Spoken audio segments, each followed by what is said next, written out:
नमस्कार। आज हम करेंगे चिकित्सा का चक्कर। हमारे देश में चिकित्सा की कई पद्धतियां प्रचलित हैं। किसी के बीमार पड़ने पर उसे देखने के लिए आने वाले लोग अपना अपना नुस्खा और चिकित्सा पद्धति आजमाने की सलाह देते हैं। मतलब कोई व्यक्ति कुछ सलाह देता है, कोई कुछ सलाह देता है, सब अपनी अपनी सलाह या नुस्खे बताते हैं। दवाइयाँ, नुस्खा होता है दवाइयाँ और उनका बनाने की विधि। चिकित्सा प्रणालियों के चक्कर में फंसे लेखक की बड़ी ही मनोरंजक कहानी है चिकित्सा का चक्कर।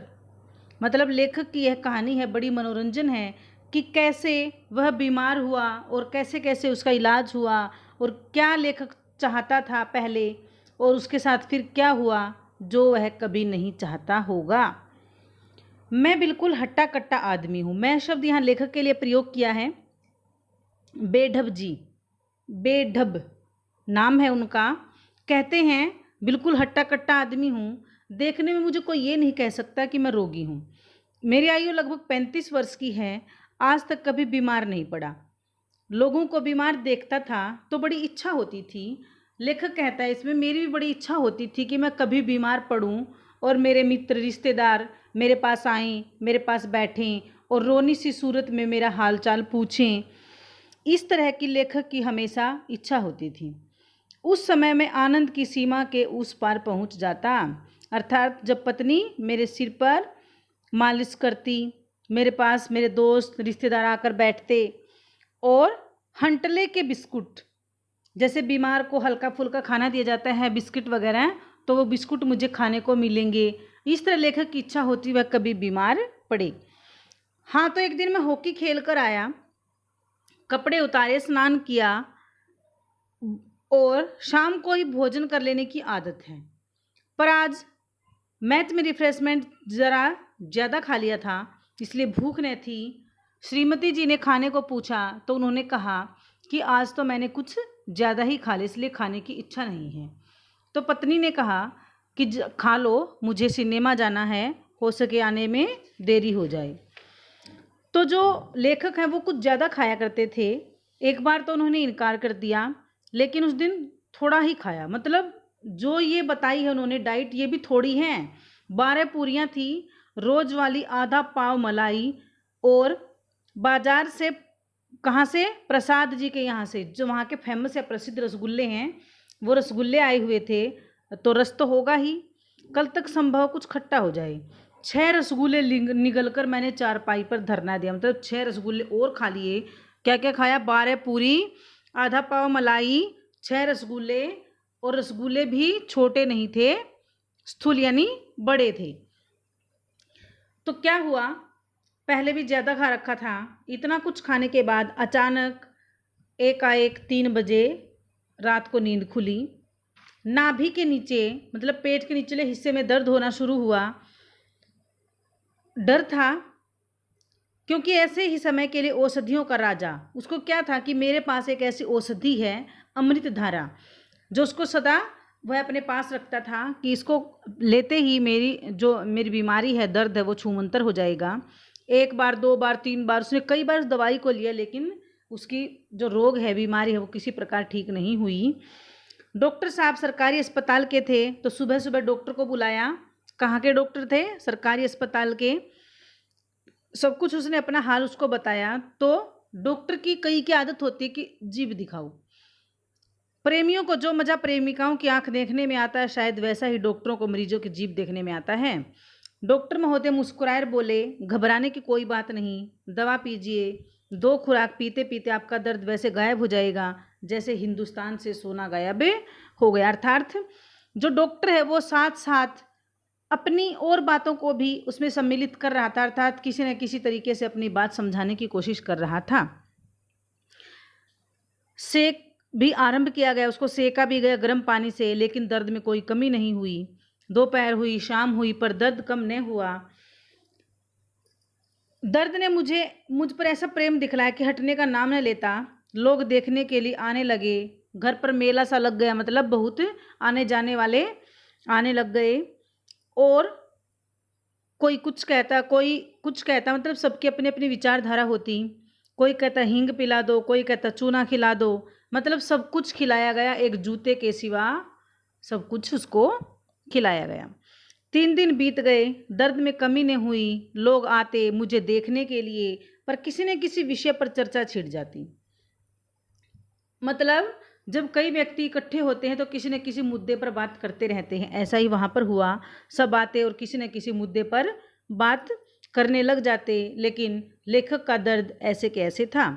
आखिर में लोगों ने कहा कि तुम कब तक इस तरह पड़े रहोगे, किसी दूसरे की दवा करो, किसी दूसरे डॉक्टर को बुलाओ। तो डॉक्टर चूहानाथ कातर जी को बुलाने की सलाह हुई। नाम भी देखो कैसा है, चूहानाथ कातर जी। उनकी फीस 8 रुपये थी और 1 रुपया वो मोटर का लेते थे, यानी किराए का। लंदन से FRCS की डिग्री लेकर आए थे। उन्होंने उसको कहा कोई बात नहीं, धैर्य रखो, दर्द कम हो जाएगा। उन्होंने एक पर्चे पर दवाई लिखी, 2 रुपये की दवाई आई, एक इंजेक्शन निकाला और उसको लगा दिया। डॉक्टर साहब कुछ कहकर और मुझे सांत्वना देकर चले गए। उसके बाद मुझे नींद आ गई और मैं सो गया। मेरी नींद कब खुली कह नहीं सकता, पर दर्द में कमी थी। तो 2 हफ्ते लगातार उनको स्वस्थ होने में लगे और चूहानाथ कातर जी की दवा वह लगातार पीते रहे। और दवा इतनी कड़वी थी कि मुर्दा भी एक बार उस दवा को पी ले तो मचल जाए। तो डॉक्टर ने कहा, एक बार वो डॉक्टर के पास गए दोबारा, तो उन्होंने कहा अपेंडिसाइटिस हो जाएगा। मतलब यह एक बीमारी होती है जो पेट के साइड में होती है, इसमें दर्द उठता है। आपकी श्रीमती जी बड़ी भाग्यवती हैं, अगर कुछ देर और हो जाती तो शायद आप इस दुनिया में न रहते। इसी बीच डॉक्टर महोदय ने लेखक को बहुत सारी बीमारियों के नाम गिनवाए, ऐसी ऐसी बीमारियां उसको बताई कि लेखक को न तो उसने कभी सुनी थी। ये मर्द सब डॉक्टरों को मालूम है या कि केवल हमारे डॉक्टर कातर जी को मालूम है। खैर, मैंने दवा जारी रखी। 1 सप्ताह भी पूरा न हुआ था, दिन के 2 बजे अचानक फिर दर्द शरीर में शुरू हो गया। अचानक पेट में दर्द शुरू हो गया। तो उस समय लेखक के मन में डॉक्टर ने जो जो बीमारियां उसको गिनवाई थी वो सब बीमारियां उसकी आंखों के सामने आने लगी, चक्कर काटने लगी। मतलब वो घबरा गया। तुरंत डॉक्टर साहब के यहाँ एक आदमी भेजा गया इंजेक्शन लेने के लिए, डॉक्टर को बुलाने के लिए। लेकिन आदमी ने दोबारा आकर कहा कि डॉक्टर साहब यहाँ पर नहीं हैं। इधर मेरी हालत क्या थी उसका वर्णन नहीं कर सकता।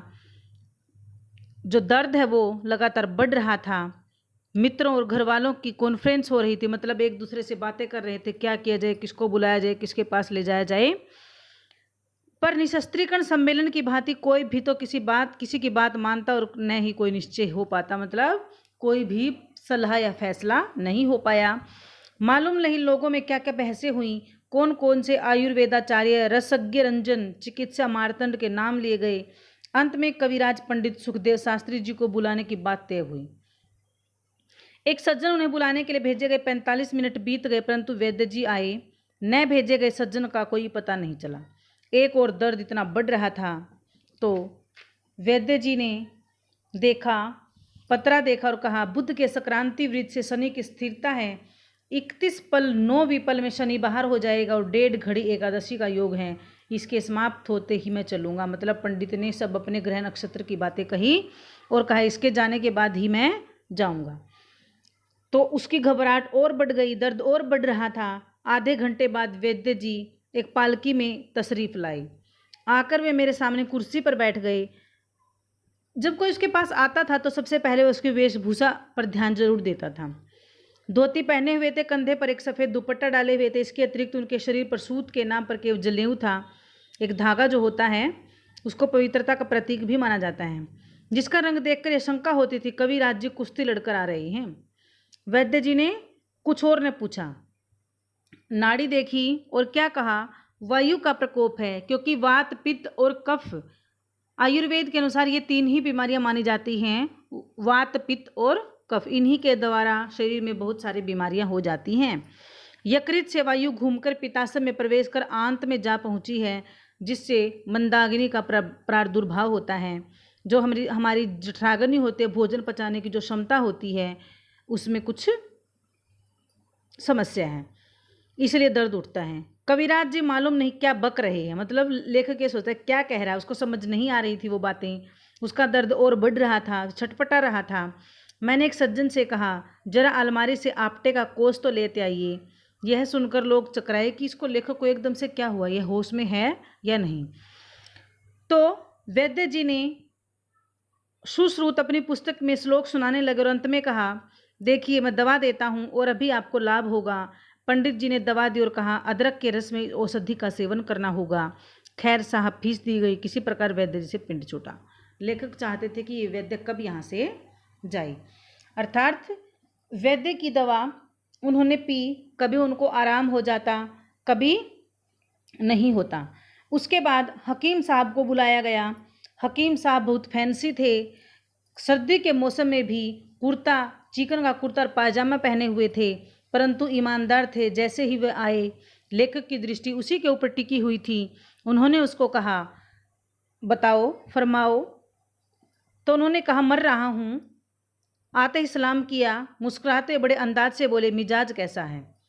आपका ही इंतजार है, बस अब मेरी ज़िंदगी कुछ ही समय की बची है। तो आपस में उनकी बातें होती रही। आपका नाम बनारस ही नहीं हिंदुस्तान में लुकमान की तरह मशहूर है, इसलिए आपको तकलीफ़ दी गई। ठीक है, अब आप इलाज शुरू कीजिए। उन्होंने 10 मिनट तक नब्ज़ देखी, फिर बोले, मैं नुस्खा लिखे देता हूँ, अर्थात कोई दवाई लिखे देता हूँ और वो उसकी विधि कैसे बनानी है और फिर आप उसको लेना। धीरे धीरे दर्द तो थोड़ा कम हुआ, लेकिन कमज़ोरी बढ़ती चली गई। कोई कहता लखनऊ जाओ, कोई कहता कहीं जाओ, एक प्राकृतिक चिकित्सा वाले ने कहा मिट्टी का लेप करवाओ। मतलब सबकी अलग अलग राय बनती गई। उसकी मौसी की नानी आई, उन्होंने कहा इसको तो कोई ओपरी बीमारी है, मतलब कोई चुड़ैल लगी है, मतलब ओझा को दिखाओ। सब तरह की बातें हो गई। पत्नी ने कहा, तुम लोगों की बात मत मानो और कहीं अच्छे डॉक्टर के पास चलेंगे। ओझा से तो किसी प्रकार की आशा क्या करता। सब तैयारी हो चुकी थी लखनऊ जाने की। तो एक डॉक्टर बीच में आए। उन्होंने कहा, आपको तो पायरिया हो गया है, दांत निकलवा लीजिए, उसके बाद आपके पेट में कुछ आराम हो जाएगा। जैसे ही वह दांत निकलवाने के लिए तैयार हुए तो पत्नी ने कहा, आपका दिमाग खराब है क्या? किस किस की बात मानेंगे? कोई कल कहेगा बाल निकलवा लीजिए, तुम्हारी बुद्धि कहाँ घास चने चली गई है, दांत उखड़वा डालो, कोई कुछ कहेगा, कोई कुछ कहेगा। ऐसा करो, अच्छे प्रकार से खाना खाओ, वो तो ठीक हो जाओगे।